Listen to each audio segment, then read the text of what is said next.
Finance experts are saying there's a recession coming in Australia in 2025, while other people at the bank, economists, are saying that maybe we're going to have a massive run in house prices because we have an immigration issue. If you guys are interested in what my thoughts are, then definitely keep watching.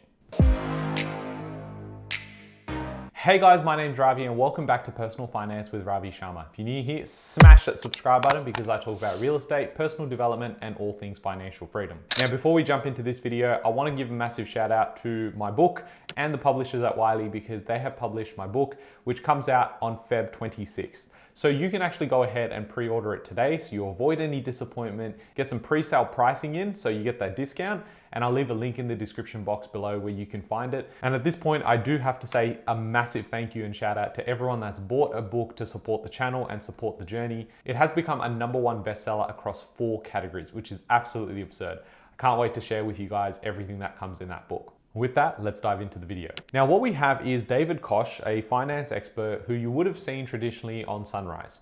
And he's come out and said there's a dire warning of a recession for what's happening and playing out in Australia.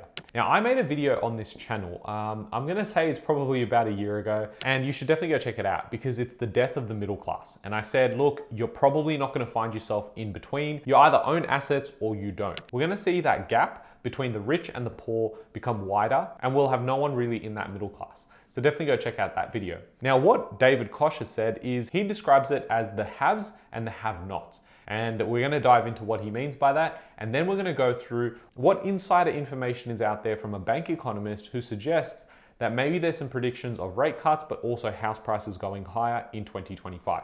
So the dire recession warning for all Australians, don't be surprised. Finance expert David Kochie has warned the divide between the haves and the have-nots may be set to widen.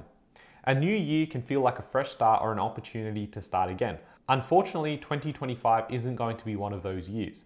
Instead, we're rolling out of bed with a financial hangover and an inflation headache that will take more than bacon and eggs and a paracetamol to cure. I like it. So here's what I think is on the menu for the economy and our household finances this year. Spoiler, it's not cheaper chocolate. It's a shame because I really like chocolate. Recession risk is on the table. The economy is weak at the moment. The only reason economic growth was positive in 2024 was because of 500,000 new customers, which are migrants who came to Australia. Now we'll pause here because I did make videos on this channel suggesting that the economy is actually in a really bad spot. But the economy and what happens with assets aren't really correlated, and people think they are. For the better part of the last 12 months, we've found ourselves in a retail recession, a per capita recession, yet house prices and asset prices have all gone higher. And amongst all of that, we haven't even had rate cuts occur.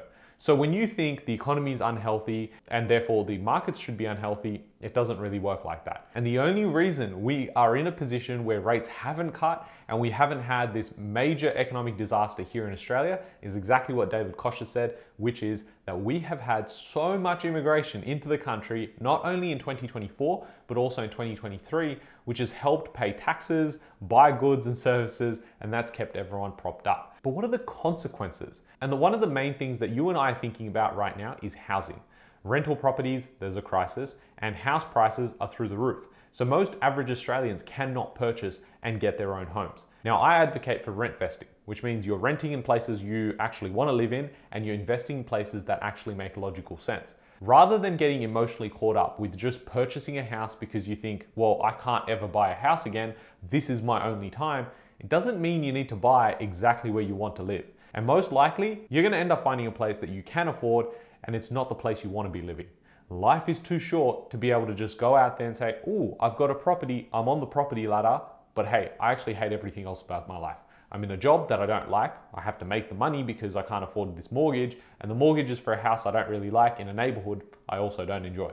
So that's why I advocate for rent vesting. I've made plenty of videos on this channel. If you want to just search up onto YouTube or on Spotify saying Ravi Sharma rent vesting, you'll be able to find so much content there. Well, now we're capping migrants and reducing that intake. So don't be surprised if we go into a recession. The job market is showing small signs of weakening, but it's still really strong, which is a mercy.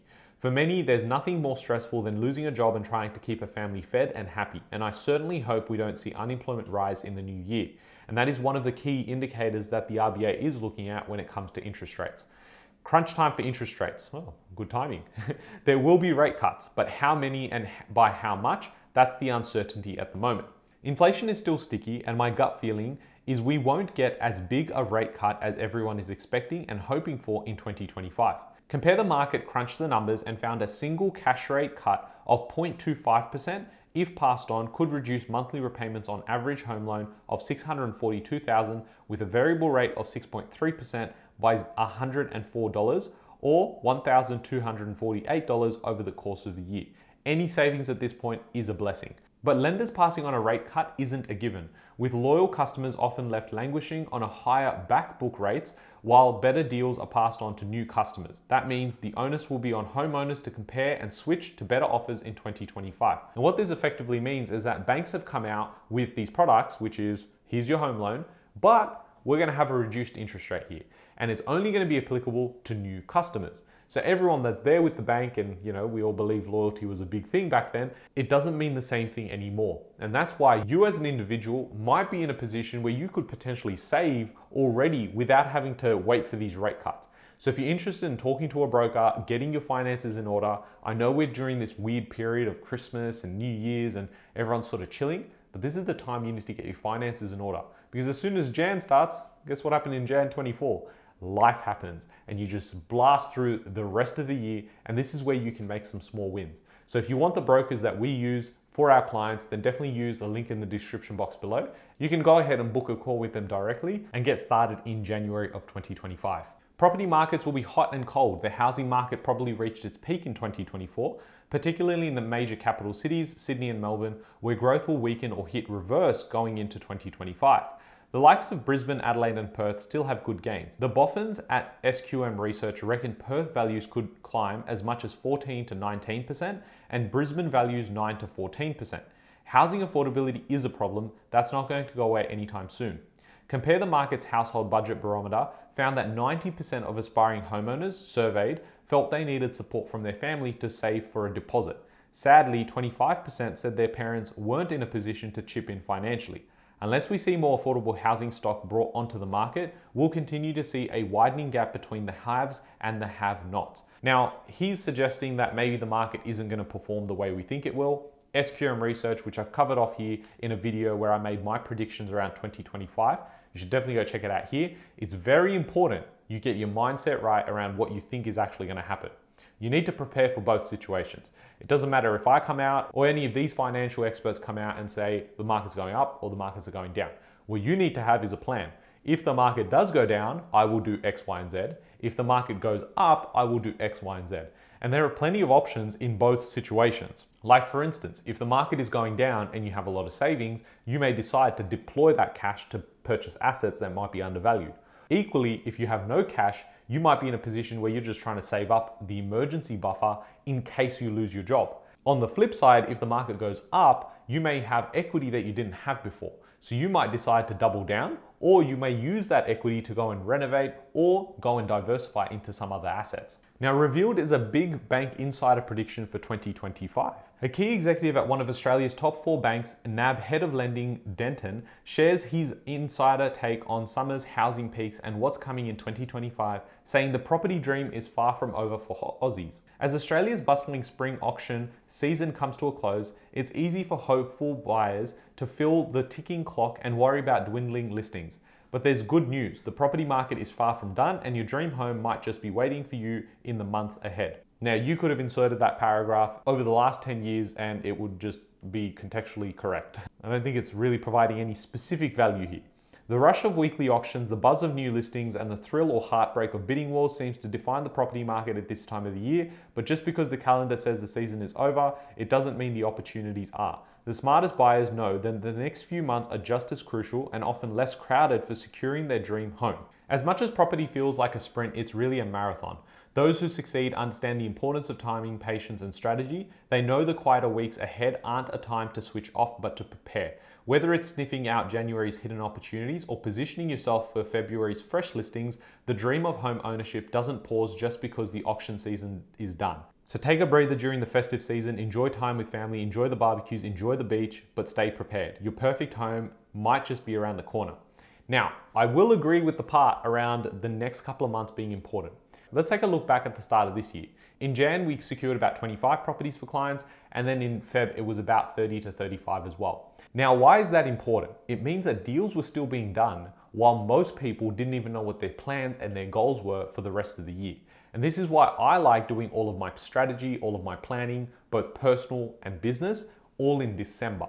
And I know that's counterintuitive because you're like, hey, don't you want to like relax and whatnot? But for me, the way that I operate is that I want to have all my ducks in a row in that period between Christmas and New Year's. This is the time that I want to get my initial thoughts around reflections on paper, and I want to start thinking about the strategy and the planning. Then come the first week of Jan, I want to hit the ground running when it comes to my plans, put them on paper, and as soon as we get back into work, which for us will be the 6th of Jan, I'm ready to go. And it means that I don't need to waste another 2 weeks trying to reflect on what happened last year, because again, the emotions are distant feelings now. And I want to know, based on how I performed last year, what can I do better to be a better version of myself? Because we need to remember, despite people going out there and comparing themselves, going in Instagram stories, TikToks, buying cars, this, that, all that other crap, you're only in competition with one person, and that's you. And for me, that's exactly true. It's that I'm only here to be a better version of myself in 2025 than I was in 2024 and than I was in 2023. And that is all I have as my scorecard. It is not about looking at competitors and saying, oh, we're doing more deals, or we're doing this, and we're doing that. That I'll leave for the marketing department to figure out what the messaging looks like. For me personally, in terms of my mindset, it's only to be doing what I need to get closer to my goals. And I want to do that in the most ethical way where I bring as much value as possible. That's why I make these videos, despite some people coming out and saying, oh, he's another buyer's agent trying to sell his services. Although that has translated into more business for the buyer's agency, it's simply about sharing more information that we really need during a time where most people are going to switch off and listen to the wrong people during their family barbecues. Trust me, I've been there. My uncle loves a good yarn. I hope you guys have enjoyed this video. Let me know what your thoughts are around planning and what you're looking at doing in 2025. Subscribe to the channel if you haven't already, because people are watching this channel not hitting that subscribe button, and it helps not only just get the video out to more people, but even for yourself to stay on top, stay accountable, and I hope you guys do that. I hope you guys have enjoyed this video. If you have, smash that like button, and I'll catch you guys in the next one. Thanks, guys.